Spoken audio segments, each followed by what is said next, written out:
চা খাওয়ার ফাঁকে সরকার এবং আমরা যারা আছি সবাই মিলে আলোচনার একটা কথা, নাই নাই এবং নাই।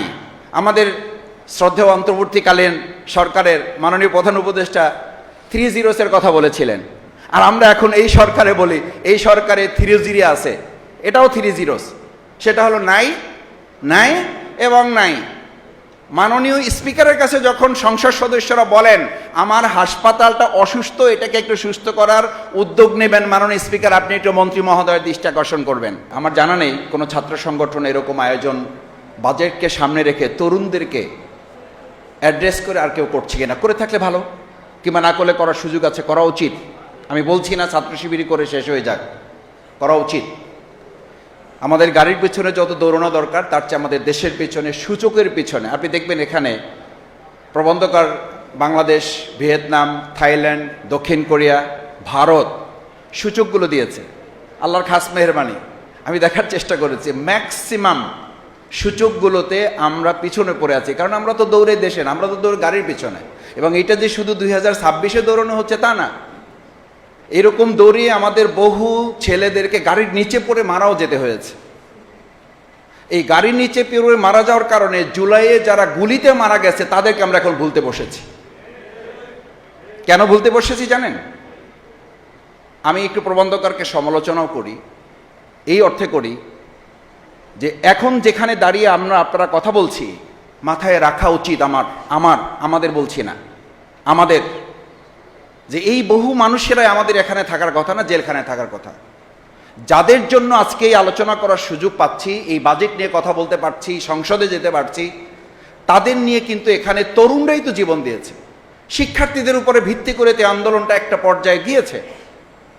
এটা নিয়ে কেউ কথা বলেন, কেউ রান করেছেন, কেউ 300 রান একসাথে করে ফেলে দিয়েছেন, নানান কথা রয়েছে। যত কথাই থাকুক, একটা কথা তো আপনারা চোখের পানি ফেলতে গাড়িতে বসে বসে স্বীকার করেছেন, আহারে এই তরুণ বাচ্চাদের রক্তের উপরে ভিত্তি করে আমরা আজ মুক্ত হতে পেরেছি। তো মুক্ত হতে পেরেছি, তাদের কথা কোথায়? আমি প্রথমেই বলতে চাই, জুলাই আন্দোলনে যে সমস্ত তরুণ শহীদ পরিবারদেরকে রক্তের এবং গুলির মুখে দাঁড়াতে হয়েছে, তাদের কথা অবশ্যই বাজেটে সম্পৃক্ত করে তাদেরকে অগ্রাধিকার ভিত্তিতে রাখতে হবে। আপনি কোথায় আলোচনা করছেন? আপনি কি জানেন যে এখন আবু সাইদকে বলা হচ্ছে সে এডিক্টেড ছিল এবং সে আরো অনেক কিছু ছিল। এই কথা যারা বলে তারা এখন আমাদের চোখের সামনে, তারা বাইরে, তাদেরকে গ্রেপ্তার করা হয় না, তাদেরকে গ্রেপ্তার করতে হবে। না হলে আপনি নিশ্চিত থাকেন আপনাকেও কালকে গ্রেপ্তারের জন্য, আপনি জুলাই যোদ্ধা পরিচয় দিবেন, জুলাই কার্ড দেখাবেন, আপনাকে গ্রেপ্তারের জন্য ব্যবস্থা করা হবে। কারণ কোন ফ্যাসিস্টই, আমি তো বরং অবাক হই যে বিগত ফ্যাসিস্ট 17 বছরে তৈরি হয়েছে, আর বর্তমান কোন নব্য ফ্যাসিস্ট তৈরি হইতে তারও সময় লাগতেছে না। 2 মাসে ফ্যাসিস্ট তৈরি হয়ে যাচ্ছে, 3 মাসে ফ্যাসিস্ট তৈরি হয়ে যাচ্ছে। আমাদের পার্শ্ববর্তী একটা রাষ্ট্রে তারা পেয়েছে জুলাই থেকে তৈরি হওয়া বালেন্দ্র শাহ, সে এসেই প্রথম প্রাইভেট স্কুলগুলো বন্ধ করে দিয়ে একটা যুগান্তকারী সিদ্ধান্ত নিয়ে বলল, সরকারের, আমি মন্ত্রী, আমার সন্তানও এই সরকারি স্কুলে পড়তে হবে, বাধ্য। আমার শিক্ষামন্ত্রী, নকল করা যাবে না, পড়তে হবে। এই ডায়লগ দিয়ে আমাদের তরুণদেরকে এখন ট্রোলের মুখে পড়েছেন। কই, আপনি তো এরকম একটা যুগান্তকারী সিদ্ধান্ত নিতে পারলেন না। কারণ আমরা বালেন্দ্র শাহ পাই নাই, আমরা পেয়েছি আমাদের উপরে চাপিয়ে দেওয়া একজন বাইরে থেকে এসে প্রধানমন্ত্রী,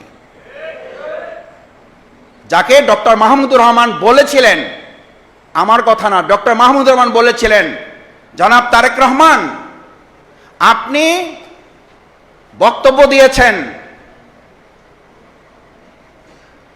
ইসের মাধ্যমে, অনলাইনে কথা বলেছেন, আপনি এখানে কি ঘটেছে জানেন না, 15 মিনিট আপনাকে এটা বলা যাবে না, যদি সুযোগ দেন দয়া করে তাহলে কোনো একটা সময় নিয়ে আপনাকে এগুলো বলা হবে। আর আপনার আশেপাশে যারা আপনাকে তথ্যগুলো দেয়, আপনাকে সঠিক তথ্যটা দেয় না, যার কারণে আপনার কথা বলার পরিবর্তে আপনার কথাগুলোকে অন্য একজনকে বলে দিতে হয়।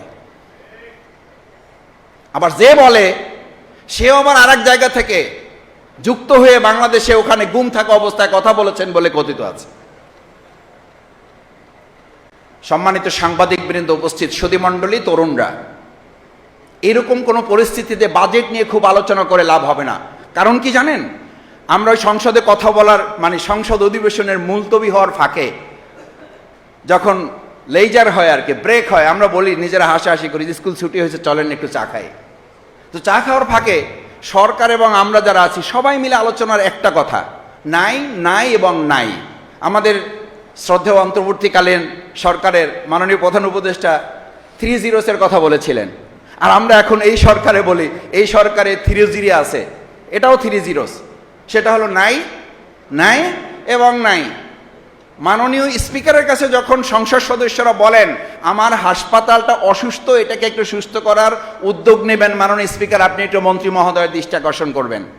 স্পিকারের জায়গা থেকে তখন তিনি বলেন আমার এলাকারও একই অবস্থা, আমি তো এটা বলতেও পারি না, আমি এমন জায়গায় আছি আমার তো বলারও সুযোগ নাই, আপনি আমার পক্ষ হয়ে একটু বলে দেন, আপনাকে 1 মিনিট সময় বাড়াই দিলাম। This is scenario. এটাকে আমরা বলে থাকি সর্বাঙ্গে ব্যথা, ওষুধ দেবেন কোথায়। মাননীয় বিরোধী দলীয় নেতা তার সংসদীয় বক্তব্যের প্রথম অধিবেশনের কনক্লুশনে যখন বললেন দুটো জায়গায় আমাদেরকে একমত হতে হবে, শিক্ষা এবং স্বাস্থ্যে বাজেটে আমাদের অগ্রাধিকার দিতে হবে। মাননীয় প্রধানমন্ত্রীর বক্তব্য তো আমি সামনে থেকে শুনেছি, সামনাসামনি। আমি ছোট মানুষ, সৌভাগ্য যে একেবারে বলা যায় ফেস টু ফেস বসার সুযোগ আর কি, যদিও এক বেঞ্চ পড়ে, কিন্তু ফেস টু ফেস বসার সুযোগ এবং কথা বলার স্কোপ আছে, মানে কথা শোনার একদম আই কন্ট্যাক্টে কথা শোনার সুযোগ আছে। আমি তো শুনেছি উনি বলেছেন যে মাননীয় বিরোধী দলীয় নেতা আমির জামাত ডাক্তার শফিকুর রহমান যে শিক্ষা এবং স্বাস্থ্যের অগ্রাধিকারের ব্যাপারে বলেছেন, এটার ব্যাপারে একমত। কিন্তু আমরা তো এখন পর্যন্ত যা প্রস্তাবনা আলোচনা দেখছি 9 লক্ষ কোটি টাকার বাজেটের মধ্যে স্বাস্থ্য এবং শিক্ষাকে রাখা হয়েছে 3য় এবং 4র্থ ধাপে রেখেছেন, ভালো কথা। তাও তো কত 1.1 কি আগাইছি আমরা, তাহলে আমরা কি অগ্রাধিকার দিতে পারলাম? নিশ্চয়ই আমাদের অবকাঠামো, আমাদের পরিবহন সেক্টরকে আপনারা 2.25-এ রেখেছেন, ভালো কথা। সামাজিক নিরাপত্তার ক্ষেত্রে আপনারা 1.62-তে রেখেছেন, ভালো কথা। কিন্তু আমরা আমাদের শিক্ষায় যেটাকে আমরা একমত হলাম সংসদে আলোচনা করে, বিরোধী দলীয় নেতা এবং আপনি সরকার দলীয় নেতা আপনারা একমত হলেন একরকম আলোচনার ভিত্তিতে যে হ্যাঁ ইয়েস এটা আমরা একমত, বিরোধী দলীয় নেতা ডাক্তার শফিকুর রহমান যে প্রসঙ্গ টেনেছেন এটার ব্যাপারে আমাদের একমত হইতে হবে, যে স্বাস্থ্য এবং শিক্ষা খাতে আমাদের অগ্রাধিকার দেবে, সেটা তো আমরা লক্ষ্য করছি না। 9 লক্ষ কোটি টাকার বাজেট, 9 লক্ষ কোটি টাকার বাজেট কি আনবেন আপনি? আমার তো বিগত 2009 থেকে 2024 সাল পর্যন্ত 28 লক্ষ কোটি টাকা বাইরে পড়ে আছে পাচার হয়ে। আমাদের নেতাদেরকে, সেই সময়ের ফ্যাসিস্টদেরকে এখন আমরা দেশে ফিরে নিয়ে আসতে পারতেছি, জেলখানা থেকে তারা বের হয়ে যাচ্ছে এবং ভালো আওয়ামী লীগ থেকে তাদেরকে ফ্রেশ করা হচ্ছে। কিন্তু এই 28 লক্ষ কোটি টাকা যেটা এখনকার সর্বোচ্চ বাজেটের 3 গুণ, সেই 28 লক্ষ কোটি টাকা ফিরিয়ে আনার কি উদ্যোগ সরকার নিয়েছে সেটা এখনকার সমাজ জানতে চায়, এই তরুণ প্রজন্ম জানতে চায়। আপনি 9 লক্ষ কোটি টাকার উপরে যে বাজেট নির্ধারণ করেছেন, 28 লক্ষ কোটি টাকা তো আমার দেশ থেকে বাইরে পাচার হয়ে আছে। সংসদে তো আমরা জানতে চেয়েছিলাম এই পাচার রোধে কি ব্যবস্থা নিয়েছেন। পাচার রোধে ব্যবস্থা নাই, পাচারকারীর সবচেয়ে বড় দোষর এস আলম, তাকে ফিরিয়ে নিয়ে এসে এবং তাকে এখন ব্যাংকে বসানোর জন্য সমস্ত প্রক্রিয়ার সাথে সরকার জড়িত থাকছে। This is very unfortunate. কারণ আমরা বালেন্দ্র শাহ পাই নাই, আমাদের এই গণ অভ্যুত্থান থেকে তৈরি হওয়া নেতাদেরকে আমরা বসাতে পারি নাই। সুতরাং খুব বেশি আশা করে লাভ হবে না। কেন লাভ হবে না এটা আমার কথা না, এটা ওনাদেরই কথা। আমাদের শিক্ষায় আমরা তো শেষ হয়ে গেছি। শেষ হয়ে গেছি কেন? শেষ হয়ে গেছি এই অর্থে, আমার এক শিক্ষক ছিলেন, উনি বলতেন, পিএইচডি সুপারভাইজার ছিলেন, তো বলতেন আমাদের শিক্ষা সম্পর্কে যদি ধারণা নিতে চাও তাহলে এই ছোট 3টা লাইনেই যথেষ্ট। আমি বললাম এটা কি লাইন না গল্প? বলছি এটা অনুগল্প। শিক্ষক রাত্রিবেলা প্রাইভেট পড়াচ্ছে, ছাত্রকে বলছে বাইরে গিয়ে দেখো যে এখন কি অবস্থা, রাত না দিন। তো সে বাইরে গিয়ে ছাত্রের অবস্থা বুঝেন আর কি, বাইরে গিয়ে বলছে যে স্যার বাইরে এত অন্ধকার, রাত না দিন কিছুই বোঝা যাচ্ছে না। শিক্ষক আবার ওই মাপের, আলোচনার জন্য বলছি, শিক্ষক আবার ওই মাপের। শিক্ষক বলতেছে বোকা নাকি, এটা হেরিকেন নিয়ে তো যাইতে পারতা তুমি, হেরিকেন নিয়ে নেকে গেলে তাহলে দেখে বোঝা যাবে এটা রাত না দিন। আর ছাত্র বলতেছে এত অন্ধকার, রাত না দিন কিছুই বোঝা যাচ্ছে না। আপনি আমাদের শিক্ষা বাজেটে কোন প্রসঙ্গে আলোচনা করবেন? আমাদেরকে সন্তানদেরকে ড্রেস, জুতা, ব্যাগ দেওয়া হচ্ছে, আমি ছোট সময় আরেকটা গল্পের কথা বলি। আমাদের শিক্ষক বলছিলেন রুটি নেবা না চাবি নেবা। তা আমরা বলছিলাম তো আমাদের রুটি দরকার, ক্ষুধা আছে, আমাদের তো ক্ষুধা, আমাদের রুটি দরকার, তা আমরা তো রুটি চাই। বলছি যে না রুটি না, চাবি নিতে হবে। আল্লাহ চাবি দিয়ে কী করবেন? বলছে চাবিটা পেলে পুরো রুটির দোকানটা পেয়ে যাবা। আমি ওটা তো সময় সাপেক্ষ ব্যাপার, পরিশ্রমের ব্যাপার, চাবি নিতে হবে, তালা খুলতে হবে, পাওয়া যাবে যাবে না। আমরা বাংলাদেশের মানুষ নগদে বিশ্বাসী, নগদ যা পাওয়া হাত পেতে নাও, রুটি পেয়েছি ওইটা নিয়ে চলে গেলাম।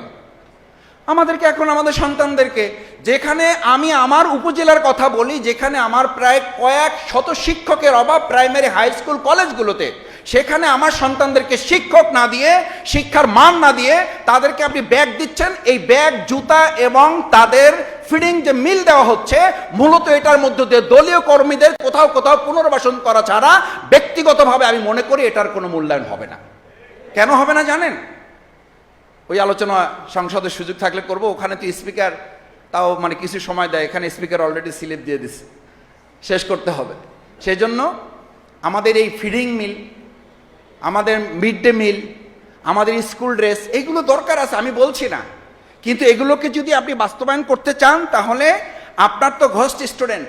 এটার জন্য কি হচ্ছে, আমি স্কুলে কিছু মানে জনপ্রতিনিধি হিসাবে না, সেবক হিসেবে যাওয়ার সুযোগ হয়েছে। গিয়ে আমি দেখলাম যে ঘোস্ট স্টুডেন্ট, তাদের কি দেখানো হচ্ছে, মানে কাল্পনিক শিক্ষার্থী তৈরি করা হচ্ছে। ওই যে রুটি পাওয়ার জন্য, কলা পাওয়ার জন্য, ব্যাগ পাওয়ার জন্য এখনই শুরু হয়ে গেছে। এরপরে আপনি সেখানে কি আমাদের পক্ষ থেকে আমরা সেই জায়গায় ডিসেবিলিটি ইনক্লুশন, আমাদের প্রতিবন্ধী যাদেরকে অন্তর্ভুক্ত করার কথা, তাদেরকে আমরা করতে পারছি আমাদের শিক্ষা বাজেটে? সেই বাজেটে কতখানি তাদেরকে অগ্রাধিকার দেওয়া হচ্ছে? এরপর যদি আমরা আলোচনা করি লার্নিং আউটকামটা কি, আমাদের শিক্ষা বাজেটে যেটা নির্ধারণ করা হয়েছে, লার্নিং আউটকামটা আমাদের বলা হয়ে থাকে যে আমরা 73 ফেরকার মধ্যে আছি। হাদিসে বলা আছে, আমি হাদিসটাকে এই জন্য সামনে রাখছি, যে আকীদায় তো আমরা 73 ফেরকার মধ্যে আছি, এক ফেরকা বাদ দিয়ে, বাকি 72 ফেরকা বাদ দিয়ে এক ফেরকা জান্নাতে যাবে। আর আমাদের জাতিগত বিভেদ আপনি দূর করবেন কিভাবে? আমাদেরকে তো কাকড়া জাতিকে পরিণত করে রাখা হয়েছে। মাওলানা দেলোয়ার হোসেন সাইদি রহমাহুল্লাহ বলতেন, আমরা কাকড়া জাতি থেকে কখনো ইলিশে জাতিতে পরিণত হতে পারলাম না। কাকড়া জাতি কেন? আমাদের শিক্ষা ব্যবস্থাকে 13টা ধারায় রূপান্তরিত করে রাখা হয়েছে।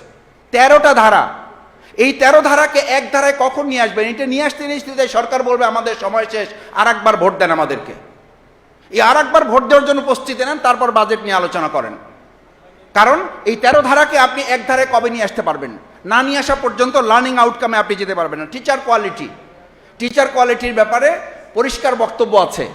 সর্ষে যদি ক্ষেত খায় তাহলে ক্ষেত রক্ষা করবে কে? এই ক্ষেত রক্ষা করার কেউ নাই। সর্ষে তো ক্ষেত খাচ্ছে, ক্ষেত তো আমাদের শস্য রক্ষা করতে পারছে না। সেই জায়গাটা আমরা ট্রান্সপারেন্ট প্রকিউরমেন্ট যে জায়গাটা আমরা বলি, স্বচ্ছ ক্রয় ক্ষমতা আমাদের নাই। সেই ক্রয় ক্ষমতা না থাকার কারণে আপনি যদি এখন প্রযুক্তিগত শিক্ষার কথা বলেন, তাহলে আমাদের সব জায়গায় দেখবেন ভ্যাট কমানো হবে।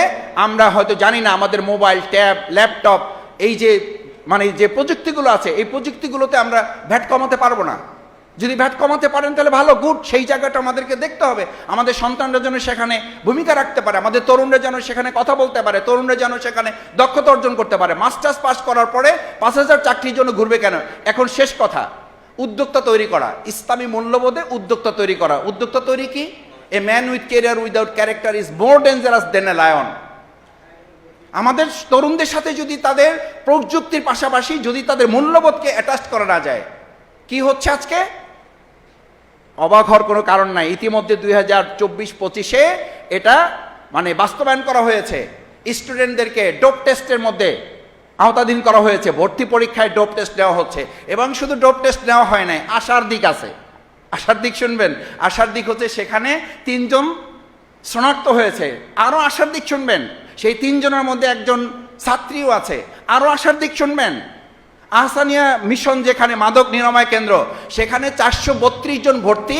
সেই 432 জনের মধ্যে 47 জন যে নারী, এবং আমাদের একটা গবেষণায় দেখা গেছে 47.5% বা প্রায় 48-এর কাছাকাছি যারা নিহত হয়েছে, এই আত্মহত্যা করেছে, এই আত্মহত্যার মধ্যে মাদকাসক্তি সম্পর্কে ওনাদেরই জনাব শামসুর রহমানের সে বহু আগের কবির বক্তব্য ছিল, লেখা ছিল, আমাদের প্রত্যেকটা বিদ্যালয়ের মাঠ এক একটা মাদকের হাট।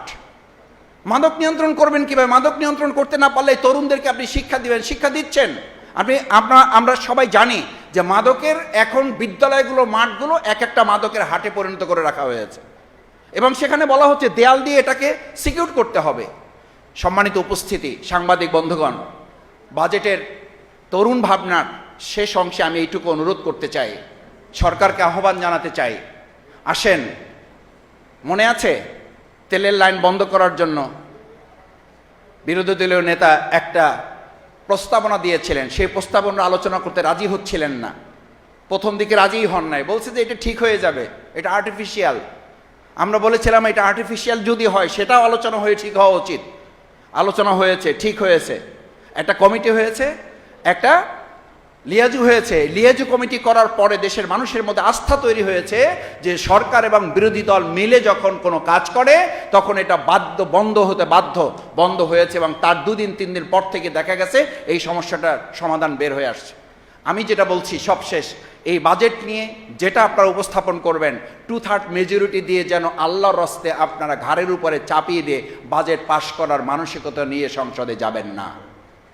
আলোচনার ভিত্তিতে দেশ এবং জাতির কল্যাণে তরুণদের, বিশেষ করে 2024-এর জুলাই আগস্টের গণ অভ্যুত্থানের মধ্য দিয়ে যে নতুন বাংলাদেশ বিনির্মাণের কথা ছিল, সেই নতুন বাংলাদেশ বিনির্মাণে আমাদের আগামী দিনের বাজেট হবে একটা মানবিক বাংলাদেশের বাজেট। সেই বাজেট হবে আমরা সূচকের দিকে এগিয়ে যাব, গাড়ির দিকে এগিয়ে যাব না, আমরা এগিয়ে যাব আমাদের সুন্দর বাংলাদেশ বিনির্মাণের দিকে। সেই প্রত্যাশা ব্যক্ত করে আবারও ছাত্র শিবিরকে ধন্যবাদ জানিয়ে আমার কথা শেষ করছি।